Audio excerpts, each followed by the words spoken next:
저 말을 들은 사람이 일반인의 입장에서도 위축이 되는데요. 사실 변호사이기 때문에 더 위축이 됩니다. 저 말에 대해서 저 정일공 부장검사라는 사람의 해명이 그래요. 아, 당신이 있는 그대로 다 범죄를 자백을 하면 모르겠는데 그 자백을 안 해주면 우리가 이제 나머지 부분도 다 지금 들여다 봐야 되기 때문에 이렇게 말한 거지 실제로 사람 배가르겠다라고 한 건 아니다라고 이걸 해명이랍시고 해요. 근데 그게 해명이 될 수가 없는 게 그런 겁니다. 범죄 여부가 뭔지를 탁 집어가지고 알 수 없으면요. 수사를 못하는 거예요. 검찰이 대장동 관련 사건에 대해서 법원의 1심 선고가 난 뒤로 이제 항소를 하지 않고 포기를 했습니다. 이걸 두고 지금 정말 전국이 소용돌이 치고 있는데 이 내용 한번 짚어보려고 합니다. 과연 어떻게 봐야 하는 것이 맞을까요?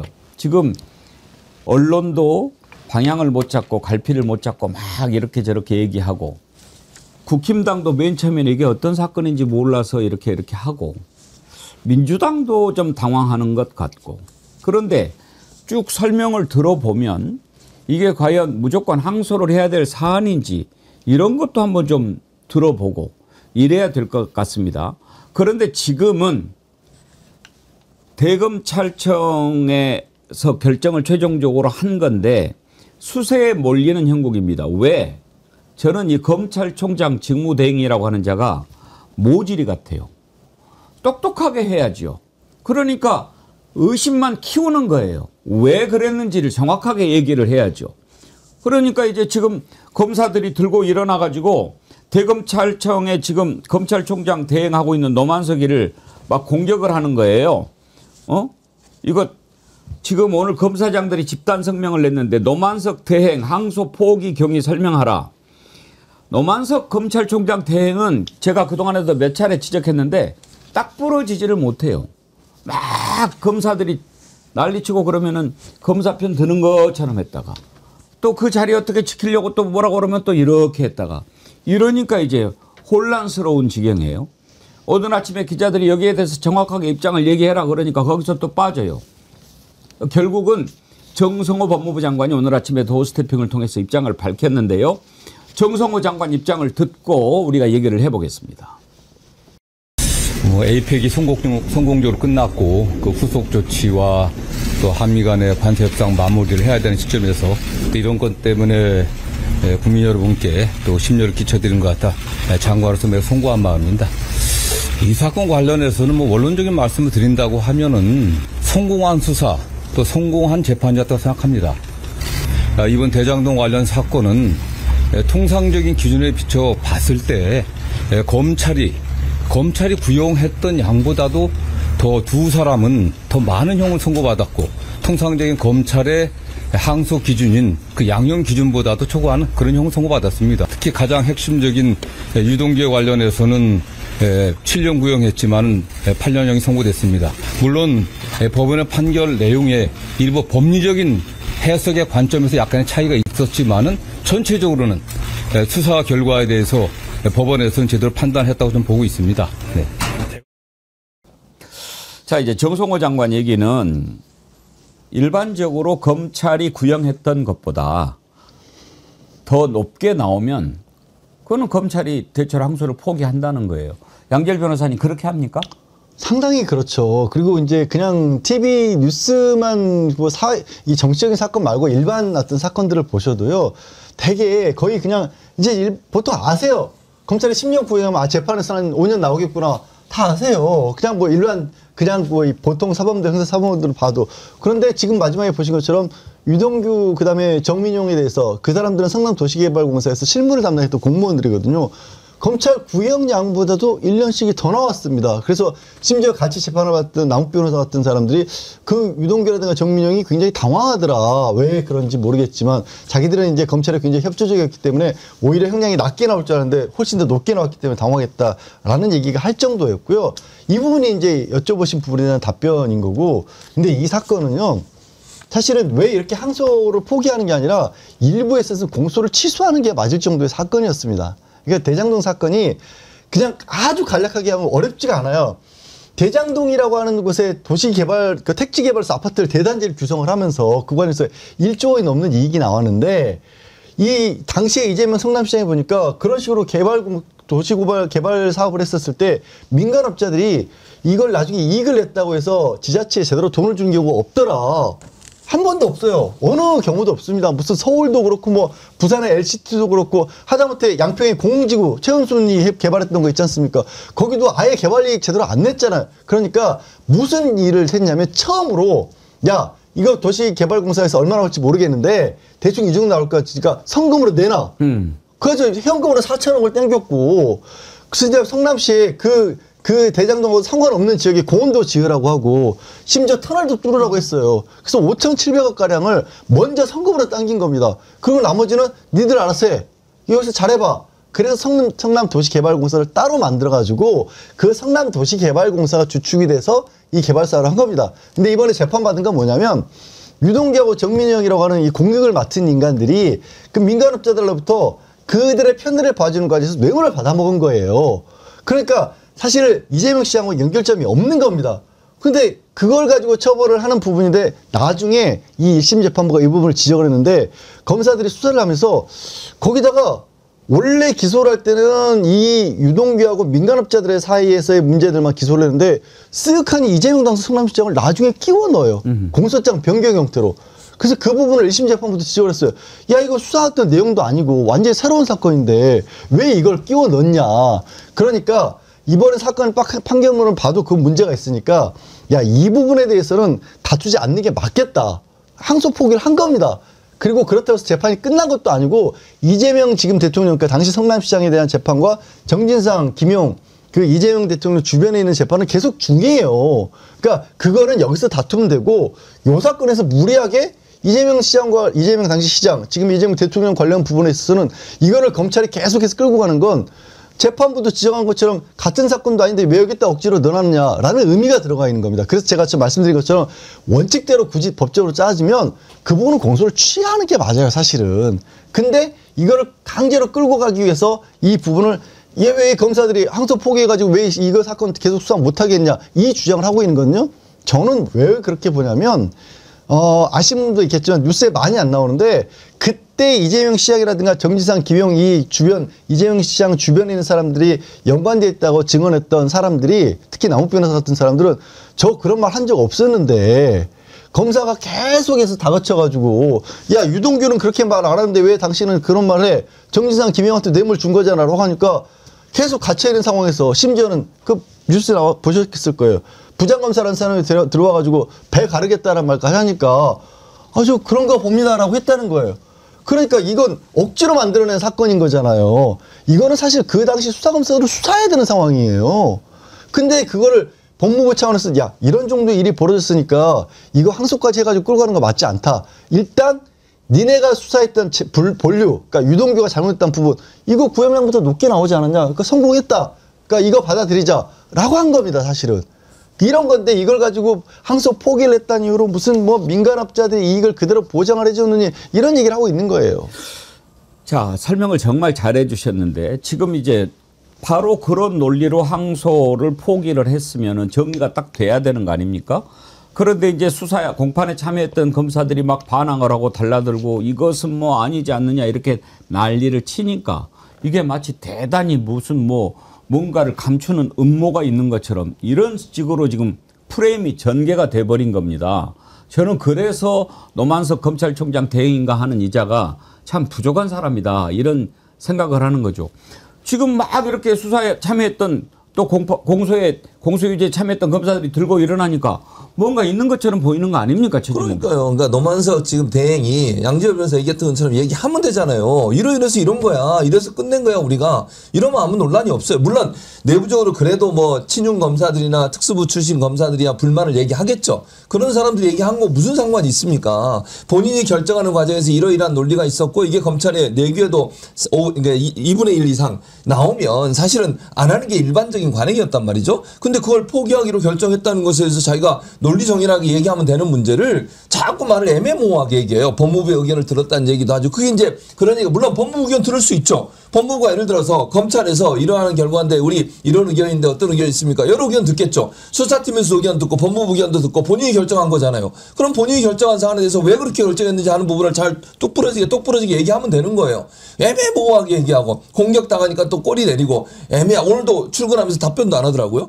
아니 이런 식으로 나가니까 계속 문제가 커지는 거 아닙니까? 아니 검찰이 수사하는데 문제가 발생했다는 게 여러 정황으로 나오잖아요. 조작 기소했다는 얘기도 나오고 있고요. 회유가 있고 압박을 하고 배를 가르겠다고 얘기했다는 말까지 나오고 있어요. 그런 부분을 왜 얘기 안 하는 거예요? 지들이 뭘 잘했어요 대체? 그런 식으로 수사해가지고 엄한 사람, 죄가 없는 사람들 죄 있게 하는 그런 일들이 한두 번 벌어졌습니까? 그런 일에 반성은커녕 이제 와가지고 왜 우리 수사 못하게 하냐고요? 그런 식으로 하니까 못하게 하는 거예요. 반성부터 하세요.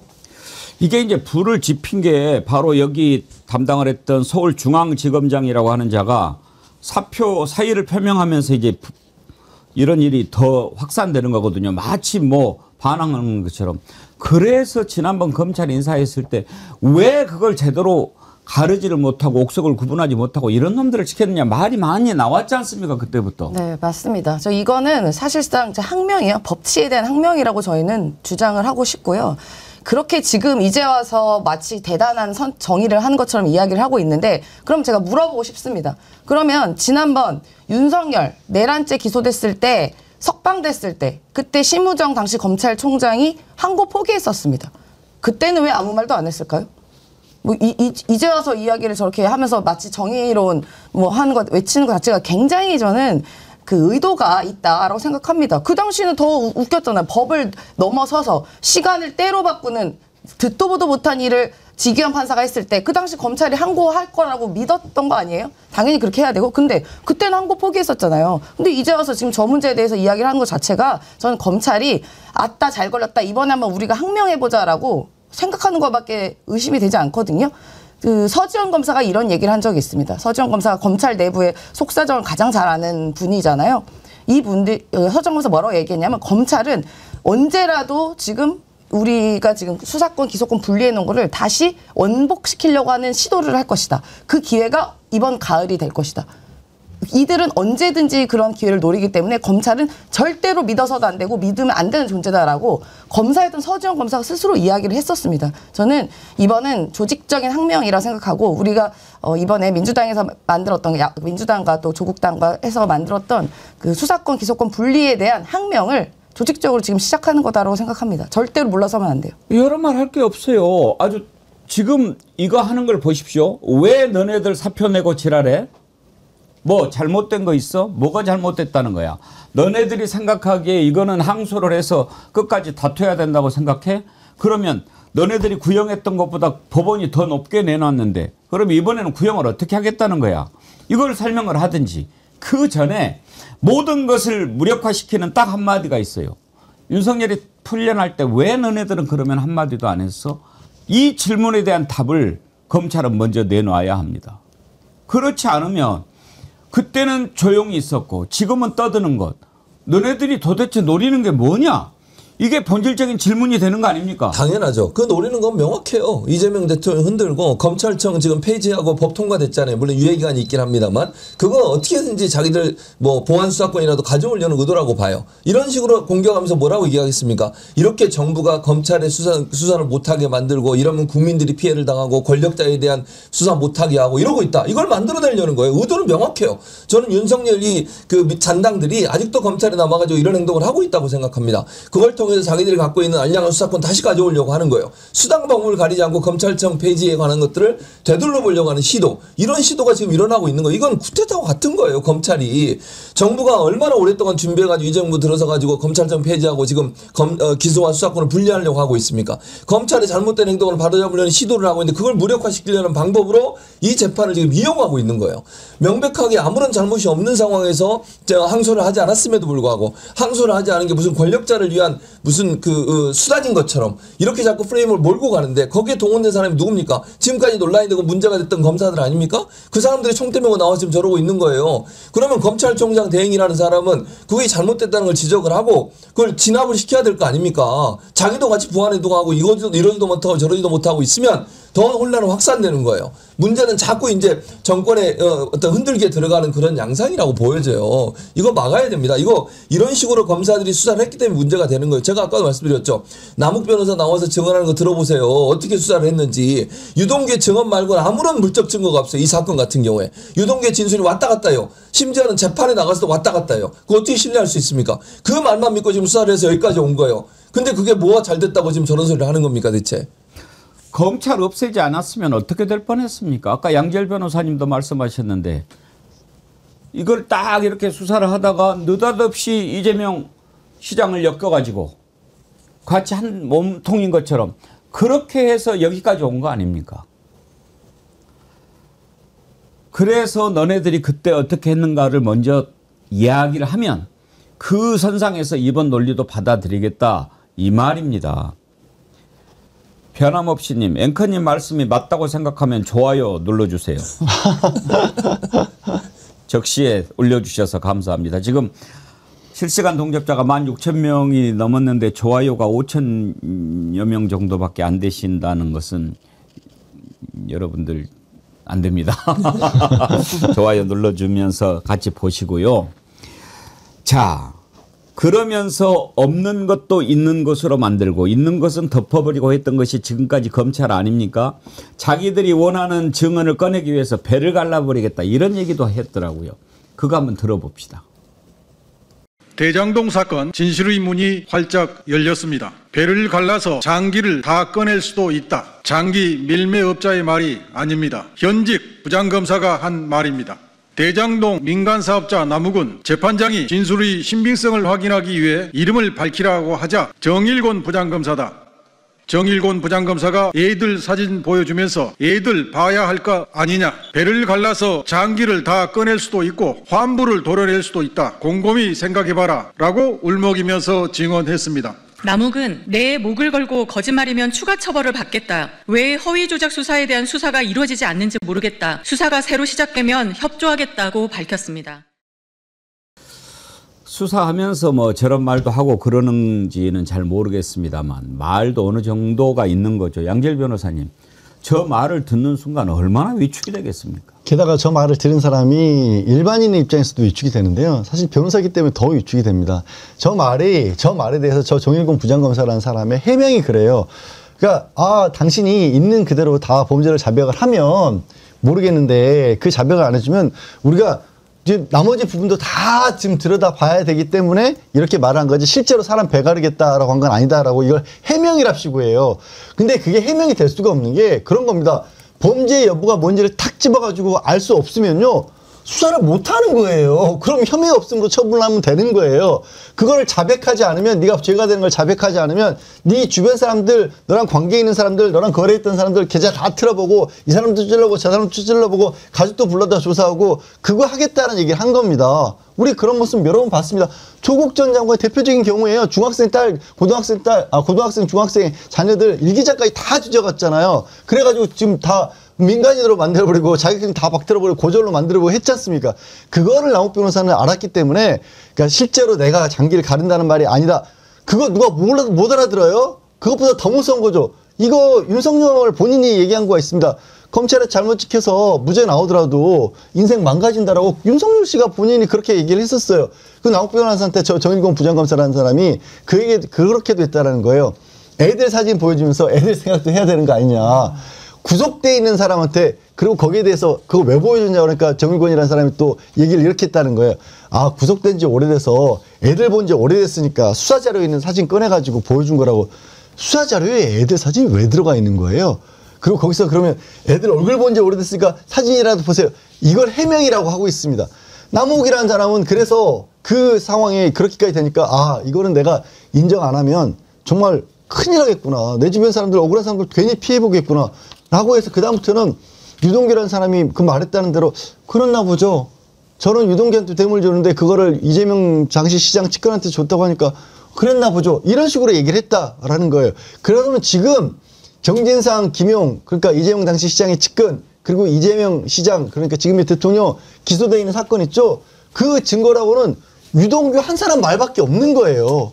유동규 한 사람의 말은 또 어떻게 끌었느냐. 내내 이 사람도 그 자기가 그 정진상이나 김영욱 이런 사람한테 뇌물 줬다는 거 다 부인하다가 어느 날 갑자기 반포의 수사부 불려가가지고 하룻밤 정도 지난 다음에 그다음부터는 제가 사실은 이게 제가 받은 게 아니라 저 이재명 시장 측근들에게 주려고 한 겁니다. 라고 입장을 확 바꾼 거거든요. 그 입장 바꿔낸 검사가 지금의 항소포기에 대해서 가장 대표적으로 들고 일어나서 항소포기가 잘못됐다고 주장하는 그 검사예요. 유동규도 이제 입장이 바뀔 것 같아요. 이런 식으로 내가 협조해 줬는데 나한테 징역 7년을 구형한다고? 그랬는데 8년이 나와버렸어요. 과연 제대로 버틸 수 있을까요? 근데 정일권 검사가 하는 이 친구 하는 게 딱 윤석열이네요. 제가 지난번에 윤석열 수사 방식 설명드렸지 않습니까? 수사를 제대로 하지 않아요, 윤석열은. 제가 직접 전해 들은 거예요. 모야를 딱 오면은 그냥 관련된 걸 막 뒤져가지고 오는 순간 바로 그냥 딜로 들어가는 거예요. 수사도 안 하고. 야, 너 보니까 이거 있고 이러는데, 어떻게 할래? 맞고 저기 할래? 안 맞고 할래? 완전히 그런 식이에요. 그 공공의 적인가 뭔가 그 영화배우 이문식 나오는 거 그거 보면은 그게 나와요. 설경구가 형사인데. 그 배우 거기서 뭐 산순가로 나오지. 그래 너 절도범을 잡아야 되는데 그냥 아무나 잡아오는 거지. 너 이 새끼 이거 이러는데 이거 네가 저 해. 절도로 할래? 아니면 뭐뭐 맞고 뭐뭐 할래? 절도로 하십시다. 그렇게 해가지고 그냥 그 엮어가지고 하는 게 영화에서 나왔잖아요. 나 그거 보고 얼마나 웃었는지 모르겠는데 이런 식으로 만들어요. 없는 것도 있는 것으로. 아까 정성호 장관 그 도어 스태핑 들었는데요. 추가로 했던 발언까지 한번 들어보시죠. 그러면 그 대검의 의견을 전달을 했다는 게 그 항소는 신중하게 좀 고려해라 그런 의견을 전달을 했던 게 맨 처음에 사건이 그냥 보고되면은 그렇게 했으니까 알아서 잘 판단하러 한 거고 제가 알기로는 검찰 대검의 의견이 이게 뭐 항소 필요성이 있다 그렇게 보고받은 것으로 알고 있습니다. 그다음 그때쯤에 처음이 아니라 두 번째 보고 왔을 때 신중하게 판단하면 좋겠다 전반. 왜냐하면 아시는 것처럼 형 선고가 검찰 구형량보다도 더 높게 나온 부분도 있고 뭐 크게 법리적인 측면에서 저도 개략적으로 판결을 받지만 크게 문제되지 않는다는 측면이 있었고요. 다만 최종적으로 아시는 것처럼 지난주 금요일이 항소 마감 기일이었습니다. 그날은 제가 법사위와 또 그다음 예결이 왔다 갔다 하는 큰 시간이 없었고요. 다만 잠깐 왔을 때 검찰에서 뭐 대검에서 저 일선 부서에서 뭐 항소하려고 한다고 했을 때 종합적으로 잘 판단했으면 좋겠다. 자꾸 일부 많은 언론에서 이게 수사기소가 잘못됐다고 이야기하는데 수사기소의 최종 결론이 형이 양형 아니겠습니까? 양형에서 충분했기 때문에 이 사건을 계속 가져간다고 하는 게 그게 큰 뭐 도움이 될 것이냐. 저는 나름대로 그런 판단이 있었고 다만 더군다나 제가 그날 오후에 여러분도 아시는 것처럼 남욱 씨가 상당히 충격적인 어떤 증언을 했습니다. 이 사건의 수사 검사가 뭐 입에 담기 힘든 말이지만 뭐 배를 가른다, 뭐 장기를 꺼내야겠다, 뭐 그냥 가족의 사진까지 보여주면서 이렇게 협박을 했다. 이런 증언까지 나오는 상황에서 이 사건이 계속되게 됐을 때 오히려 더 정적인 문제가 되지 않겠나. 이재명 대통령도 지난 9월에 국무회의에서 그런 얘기를 했어요. 검사들이 죄가 되지도 않는 것을 기소하거나 무죄가 나와도 책임을 면하기 위해서 항소하고 상고해서 국민한테 고통을 주고 있다. 이게 기계적이에요. 얘들은 만약에 자기들이 패소하거나 또는 그 어느 정도 기대하는 게 안 나오거나 그러면은 무조건 항소를 하는데 그 뭐 고과에 반영이 됩니까? 그렇죠. 그거에 반영이 되고 제가 이제 법조계에서 흔히 쓰는 표현 중에 참 싫은 표현이 이런 거예요. 이겼다 졌다라는 표현을 써요. 법조계에서는. 그러니까 이게 실제로 그러니까 검사 입장에서는 무죄가 나오면 진 거고 변호사 입장에서는 무죄가 나오면 이긴 거고 거꾸로면 유죄가를 판단하면 이긴 거고 근데 이게 재판이라고 하는 게 실제로 진실을 밝히는 거고 억울한 사람이 있으면 억울한 사람에 대해서 억울하다고 판단이 나오면 그게 진 겁니까? 그게 아닌 거죠. 수사가 잘못됐구나라고 가는 게 원래 우리가 생각하는 그런 기대인데 그렇게 생각들 안 하는 거예요. 아이고 그 피고인이 실제로 억울함을 겪든 말든지 간에 내가 수사해서 넘긴 막 1년 2년 고생해가지고 넘겼는데 졌어? 있을 수 없는 일이야. 항소해가지고 우르르 또 그것만 다투는 겁니다. 또 항소를 하게 되면 뭐가 문제냐면 일반적으로 봤었을 때는 이런저런 어떤 정황적인 사건이라든가 주변을 크게 볼 것 같지만 법이라고 하는 거는 어떤 그 재판의 편의성 때문에 딱 그 부분 하나, 그러니까 1심에서 무죄로 다퉜던 부분에서 1심 무죄의 판단은 근거가 뭐냐, 그럼 그거를 뒤집을 수 있는 건 뭐냐라는 것만 딱 가지고 판단하는 거거든요. 그럼 그 1심에서 뒤집힌 부족한 증거가 있으면 그거를 더 보강하기 위해서 또 검사들이 우르르 달라붙어가지고 어떻게든지 강제로 이걸 뭐 뒤집으려고 하는 겁니다. 그래서 항소심에서 선고를 하면 이제 이겼다 이렇게 되는 거예요. 지금 이 정치적인 사건이 아니지만 최근에 그렇게 뭐 무죄로 밝혀져서 충격적인 사건을 충격을 준 사건 있죠. 이른바 그 막걸리 살인 사건이라고, 부녀가 짜고 어머니를 막걸리에 독약 타서 먹여서 죽였다고 했던 그 사건. 그게 딱 그런 구조였어요. 1심에서 무죄 나왔는데 항소심에서 유죄 나와가지고 억울한 사람이 16년 동안 옥살을 했던 겁니다. 근데 알고 보니까 증거 조작이 있었고 강압수사에 있었던 게 이번에 밝혀진 거예요. 그거 하나뿐일까요? 마찬가지예요. 그런 거 이재명 대통령이 지적한 부분이 그런 거예요. 야, 이게 니네가 이기고 지고 니네가 국가에 잘 받고 커리어 관리 잘하는 게 중요한 거야? 재판이라는 게 억울한 사람들 억울하지 않도록 만드는 과정인 건데 그걸 왜 니네 직업의 성공문 여부가 가지고 따지는 거야? 지금도 그렇게 하고 있으니까, 기계적으로 하고 있으니까 그거 하지 말라고 지적한 부분입니다. 이번 사태에 마치 뭐 엄청나게 잡은 것처럼 국힘당이 막 이제 뭐 국정조사 하자라고 하는데 했으면 좋겠어요. 해야죠. 그래서 어떤 식으로 도대체 수사를 했는지 한번 밝혔으면 좋겠어요. 저는 이번 사태의 본질이 다른 데 있지 않다고 생각합니다. 이제 그야말로 윤석열 조무래기들이 고개를 탁 쳐들고 올라오는 그 형국이라고 봅니다. 그거 이상도 이하도 아닙니다. 이번 기회에 고개 들고 올라오는 거 다 쳐버려야죠. 국정조사 저는 하자고 합니다. 김병기 민주당 원내대표도 하자고 그러더라고요. 저 박수 쳤어요. 들어보시죠. 이 정치검찰에 이번에 싸그리 다 도려내지 않으면 우리나라의 미래가 없을 겁니다. 그러니까 단순히 검찰의 수사권이 없어진다고 해서 이게 해결되는 문제 아니거든요. 검찰이 본인들이 특별하게 선민의식을 갖고 있지 않으면 이런 행동을 할 수가 없어요. 굉장히 분노합니다. 노무현 대통령 시절에 그 검사들과의 대화에서도 이런 행태가 있었죠. 나중에 그 검사들의 한번 행적을 보십시오. 이명박 정권 때, 박근혜 정부 때 찍찍소리나 했습니까? 민주당이 들어온 검찰들이 좀 만만해 보이는 것 같아요. 이번에는 그렇지 않을 겁니다. 하자니까요. 그거 하자고 그러면 받겠습니다. 국정조사, 청문회, 그리고 상설특검 다 받을 겁니다. 임세현 대변인님, 네. 국정조사 합시다. 네, 저도 찬성입니다. 그래서 그동안에 뭐 윤석열 정부 때 어떠한 기소를 했고 어떠한 수사를 했는지 이런 것부터 다 낱낱이 밝혔으면 좋겠고요. 본인들이 양심 있으면은 받겠죠. 받아서 철저히 수사하고 그동안에 어떤 식으로 정치 수사가 있었는지도 낱낱이 밝혀줘야 된다고 봅니다. 지금도 나와 있잖아요. 이화영 부지사 관련했었을 때 수사에서도 연어 파티, 술 파티 다 했다는 거 증거 지금 나오고 있잖아요. 심지어 그 술 샀던 금액까지 나오고 있고 뭐 비닐봉투값까지 나오고 있는 상황인데 아니라고 우기지 않습니까? 국회에 나와서도 아니라고 뻔뻔하게 우기는 게 그게 검사의 민낯이에요. 그러니까 이참에 싸그리 김병기 원내대표 말씀하신 것처럼 싸그리 이번에 도려내야 된다고 보고 검사들도 김병기 의원 얘기하신 것처럼 민주당 정권 오면 정권이 만만해요? 대통령이 그렇게 만만합니까? 이제? 그렇지 않다는 것을 이재명 정부에서 전 단단히 보여줘야 된다 그렇게 생각합니다. 최지문 교수님. 네.